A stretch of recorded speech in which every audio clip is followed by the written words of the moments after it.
Welcome to Ridhima kitchen. வாங்க நம்ம வீட்டு ஸ்டைல்ல ஒரு கேப்சிக்கன் தொக்கு பார்க்கலாம். பாருங்க, ஒரு ஸ்பூன் எண்ணெய் ஊற்றிட்டேன்.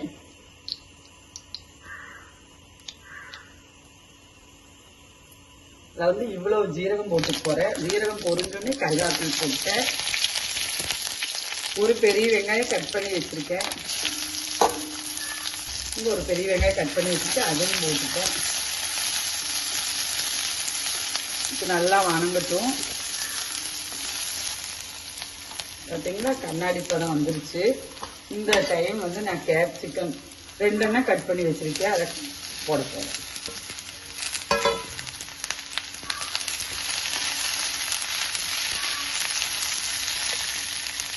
கொஞ்சம் வணங்கின விட்டு இப்போ தேவையான அளவு உப்பு போட்டுட்டு போனேன்.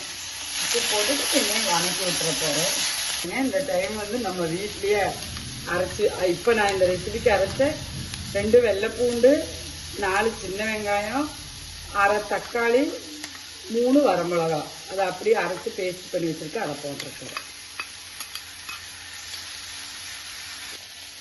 பாருங்கள், இவ்வளோ தண்ணி ஊற்றிட்டு போகிறேன். அதில் உப்பு எல்லாம் போட்டிருக்கிறதுனால கேப்சிக்கனே கொஞ்சம் தண்ணி விடும்.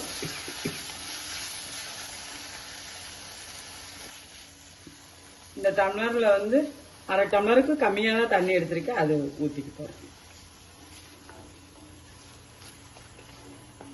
பாருங்க, இப்படி கேப்சிக்கன் கொஞ்சம் வேகட்டும். பாருங்க, கேப்சிக்கன் வெந்துருச்சு. இப்படிதான் வரும் இது கிரேவி போல. இந்த மல்லித்தலை போட்டுட்டு நான் கேஸ் ஆஃப் பண்ணிட போறேன்.